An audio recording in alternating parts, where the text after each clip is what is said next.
78 Sports TV here. Salute to the mighty LDBC, Lions Den Boxing community. For those who don't know, now you know. Smash the like button, hit the subscribe, also hit the notification bell so you'll be notified when I drop a new video. And if you're digging the video, go ahead and share this joint. So, Michael Jai White did an interview with Vlad TV. In that interview, Michael Jai White talked about Errol Spence versus Terrence Crawford.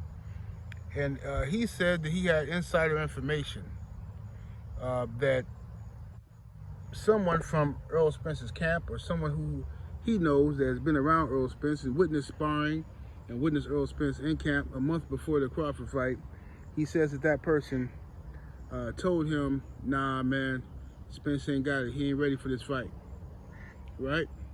So Michael Jai White said he was shocked by that. And he said something wasn't right with Spence. He said when he watched the fight, something wasn't right. He said Terrence Crawford is good, but Terrence Crawford has never looked that good, all right?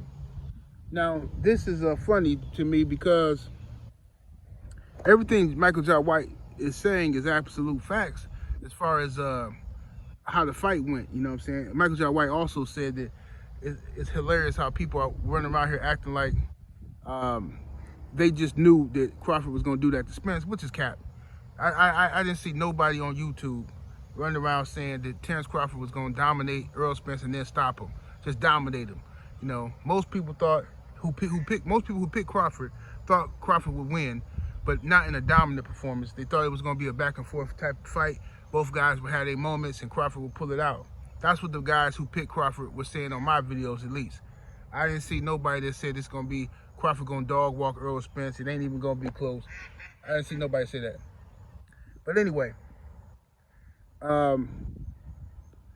this is what it is, man. And Terrence Crawford fans is going to have to accept it. Terrence Crawford is running around here mad at this stuff, talking about he want to prove his haters and doubters wrong and all this. Bro, relax. You fought Errol Spence, you beat him. A lot of people was in shock at the fashion in which you did it. Now you get an opportunity to do it again, right? Put a stamp on it, okay? And show everybody just how good you are. But Michael Jai White makes a good point, as though as great as we seen Terrence Crawford, we never seen him look that great. You know what I'm saying? Never seen him look that great. Now you could argue that he looked that great because this is the fight in Errol Spence that he wanted for so many years, and that he trained specifically for Errol Spence. He was ready for it, and Errol made it easy for him because Errol came right at him. You know what I'm saying? He came right at him. We can make that argument. You know what I mean? But something definitely was wrong with Errol Spence. I tend to think it was rust. I think it was ring rust. I thought he had a horrible game plan against Terrence Crawford. I think he was shocked at the strength of Terrence Crawford. I think he was shocked at the speed of Terrence Crawford. And I think that's what threw Errol off. Because some of the stuff he was doing, like that jab to the body, is just horrible. Errol should never do that again against Terrence Crawford. Because that thing was so slow, Buzz seen it coming a mile away, and he was countering that thing before Errol even got the punch off. You know what I mean?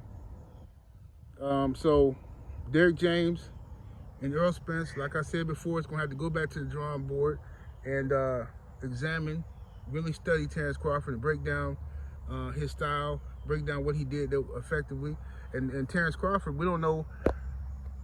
You know, Terrence Crawford, like I said, I have sources that told me that the fight will be at 154, but Terrence Crawford is under pressure from his team to really do a job on Errol Spence right now. You know what I'm saying? Pull some snake moves. That's what his team is telling him to do. You don't owe Errol nothing and all this old stuff, right? So it's a lot of panic because don't nobody know what's going on with Bomac. And you know, if Bomac is going to be back home and all this stuff, people just don't know yet.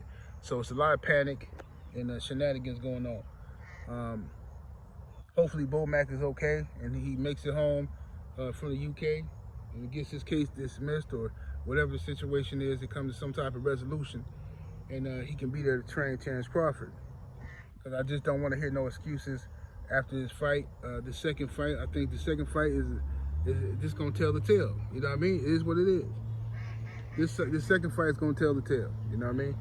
Errol Spence hasn't made any excuses for the fight. He handled everything with class. The man said, "Hey, my timing was off. You know, the better man won. blah, blah, blah. You know, people got mad at that. People got mad at Errol Spence for saying that. Oh, he making excuses, talking about his timing was off. What are you talking about? Like, bro, this is ridiculous, man. You know what? One thing I can't stand, man, straight up, bro. I'm just gonna keep one. I can't stand no front runner, man, or Monday morning quarterback, bro. If you wasn't talking greasy before the fight, man, I don't want to hear you talking greasy now. I just don't, bro. I just don't. A lot of you cowards was running around here hiding, sneak dissing, you know what I'm saying little stuff under your breath, not even wanting to be on YouTube, you know what I'm saying? Then when Crawford win, dudes come out the woodwork talking greasy, like poking their chest out like they bulletproof or something, bro. Get out of here, man. Sit down somewhere. It's corny. You know what I'm saying? How the testicular fortitude to talk that greasy stuff before the fight. You know what I'm saying? You know what I mean? Because one thing about 7 days, I'm going to be here before, after, in the middle. You dig? I'm going to be here. You know what I mean? I'm going to eat my crow like a man. I'm going to be here. And it is what it is. But Michael Jai White made a good point when he said that Terrence Crawford has never, when have you ever seen Terrence Crawford look that good against anybody? And that's the facts, you know what I'm saying? Now, you know, like I said, it could just be the situation with Errol. Maybe Errol made it easy for him, you know, by coming forward and being available to hit. Errol didn't try to do nothing sneaky or it was no method to the madness. He was too focused on breaking Terrence Crawford. I'm gonna break him, you know what I'm saying? And coming forward with relentless pressure, and it just made it easy for Terrence Crawford to counter him. You know what I'm saying? Beautiful day out here today. Beautiful day. But yeah, I see Terrence Crawford, you know, he got like a little chip on his shoulder. He keep talking greasy and on Twitter and stuff like that, talking about he want to make people, you know, I think he needs this type of stuff to fuel him, you know what I'm saying? He needs to feel like people are doubting him. He needs to feel like he's underappreciated, not loved. No, he needs to feel like that so he can keep that fire lit in his belly, because, you know, I suspect the moment Terrence Crawford gets comfortable, the moment he thinks he's arrived and people love him and I'm the man now, the moment he thinks he's reached that pinnacle, he probably gonna take a L. So he might need this to fuel him, you know what I'm saying? And create these adversaries and stuff like that and make people his enemies. You know what I'm saying? He might need it. I'm not sure. But yeah, shout out to the brother Blue Blood Sports TV. Shout out to the brother Eagle. I saw their videos on this. I did not see Vlad's video because I'm not subscribed to Vlad TV no more. But you know, salute to those brothers.